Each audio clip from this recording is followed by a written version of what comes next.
Hello साथियों, welcome to planet 4। आप सभी को प्लेनेट 4 विक्रम का नमस्कार। जैसे ही अजीत डोभाल चीन की धरती पर उतरे, बीजिंग की हवा तक थरथराने लगी। चीन गिड़गिड़ाने लगा, अमेरिका हमें बर्बाद कर रहा है, कृपया दोस्ती बचा लीजिए। कहा, बार बार टैरिफ लगा रहा है, टेक्नोलॉजी रोक रहा है, एशिया में हमें भारत की जरूरत है। लेकिन अजीत डोभाल कोई कच्चे खिलाड़ी नहीं है। उन्होंने चीन की मजबूरी भांप ली। उन्हें पता चल गया कि अमेरिका ने चीन को घेर रखा है, रूस यूक्रेन में पस्त है और अब चीन बिना भारत के कुछ नहीं कर सकता। डोभाल ने एससीओ की मीटिंग में जो फटकार लगाई, वो सुनकर ड्रैगन की सांसें अटक गईं। सीधे मंच से पाकिस्तान और चीन की साजिशों को बेनकाब किया। बोले, तुम दोनों ने मिलकर भारत के निर्दोष नागरिकों पर हमला किया है, अब तुम्हारी चालें नहीं चलेंगी। ऐसा तमाचा किसी विदेशी ने चीन की धरती पर खड़े होकर चीन को शायद ही कभी मारा हो, पर अजीत डोभाल ने ये करके दिखाया। ना डरे ना झुके, बल्कि चीन की आंखों में आंखें डालकर कहा, भारत अब सहन नहीं करेगा। अब चीन की हालत ऐसी हो गई है कि न निगल पा रहा है, न उगल पा रहा है। अमेरिका से डरा, रूस से निराश और भारत से तमाचा खाया। और यह तमाचा सिर्फ शब्दों का नहीं था, यह था भारत की बदलती सोच और बढ़ती ताकत का ऐलान। इस वीडियो में आइए समझते हैं कि कैसे अजीत डोभाल ने चीन और पाकिस्तान दोनों को एक ही झटके में घुटने पर ला दिया है। दरअसल चीन की राजधानी बीजिंग में जब शंघाई सहयोग संगठन की सुरक्षा बैठक चल रही थी, तब भारत के राष्ट्रीय सुरक्षा सलाहकार अजीत डोभाल ने ऐसा तीखा और सटीक प्रहार किया जो चीन और पाकिस्तान की रगों तक में गूंज गया होगा।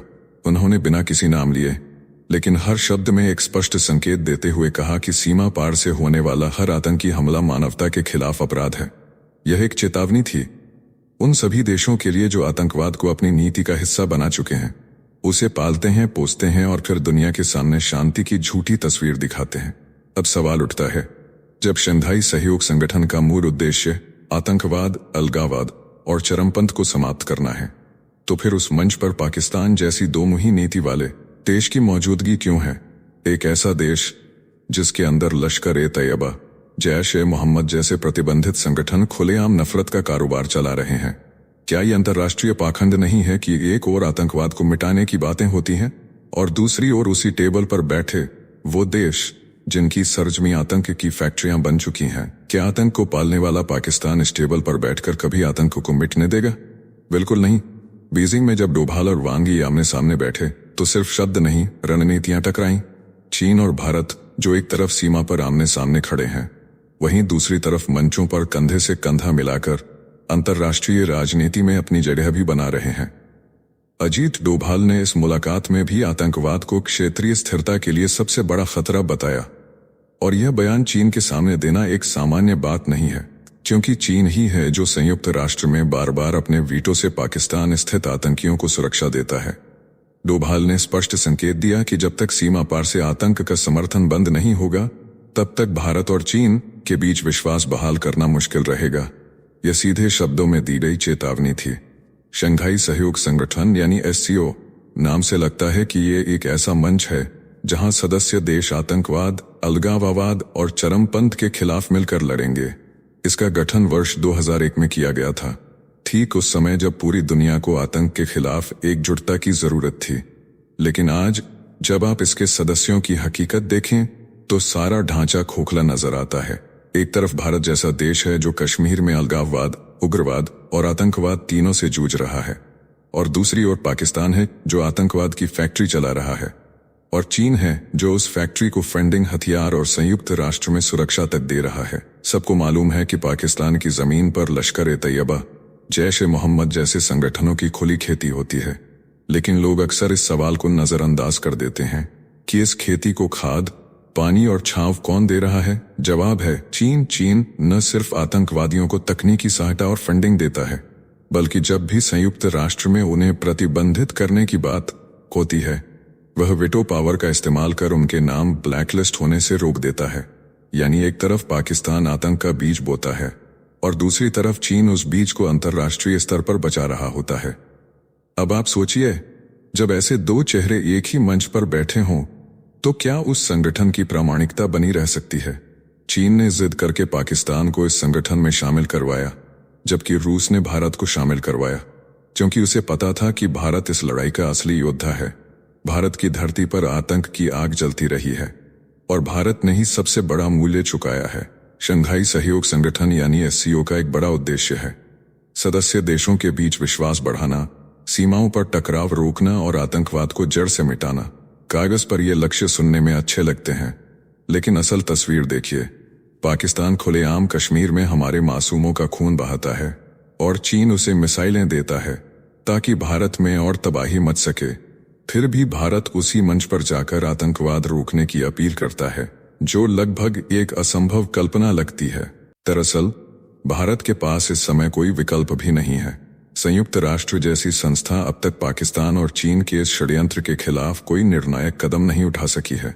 इसलिए भारत को अब आशा रूस से है कि वह कम से कम एससीओ में भारत के साथ खड़ा होगा और स्पष्ट स्टैंड लेगा।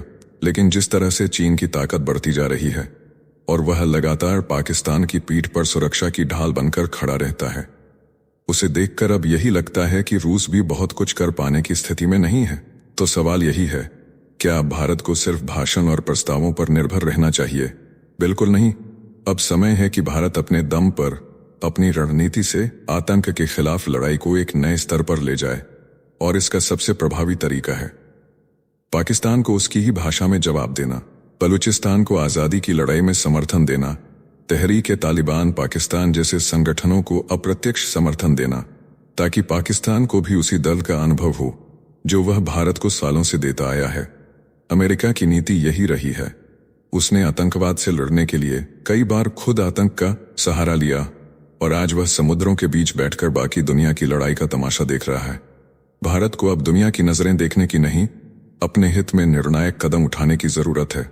जिस प्रकार आज पाकिस्तान में भारत के दुश्मन मारे जा रहे हैं और भारत ने इस पर कोई औपचारिक बयान नहीं दिया, वही असली संतोष की बात है, क्योंकि भाषणों से ज्यादा असरदार है खामोश कार्रवाई। अब समय आ गया है कि भारत भी अपनी रणनीति को गुप्त रखे और जवाब उसी जमीन पर दे जहां से हमले शुरू होते हैं। बीजिंग में जब अजीत डोभाल और वांग यी की मुलाकात हुई तो सिर्फ शब्दों का आदान प्रदान नहीं हुआ, ये एक रणनीतिक संदेश था।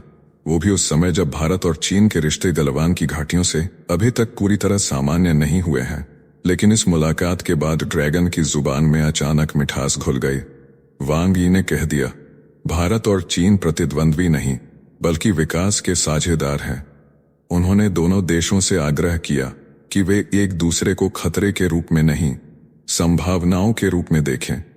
ये वही चीन है जो कल तक संयुक्त राष्ट्र में पाकिस्तान के आतंकियों को बचा रहा था, वही चीन जो सीमा पर बनकर बना रहा था, और वही चीन जिसकी हर रणनीति भारत को चारों ओर से घेरने की रही है। लेकिन जैसे ही डोभाल ने बीजिंग की जमीन पर कदम रखा और आतंकवाद को क्षेत्रीय स्थिरता का सबसे बड़ा खतरा बताया, उसी समय चीन की बोली बदल गई। क्या यह सचमुच बदलाव है या एक नई चाल? शंघाई सहयोग संगठन की बैठक से इतर हुई इस मुलाकात में चीन ने दोस्ती का पाठ पढ़ाया, अच्छे पड़ोसी की बात की, संवेदनशील मुद्दों को संभालने का सुझाव दिया और सीमा पर शांति की जरूरत दोहराई। वांग यी ने कहा कि भारत और चीन को अपने प्राचीन सभ्यताओं की गरिमा बनाए रखनी चाहिए और सभी स्तरों पर संवाद को बढ़ाना चाहिए।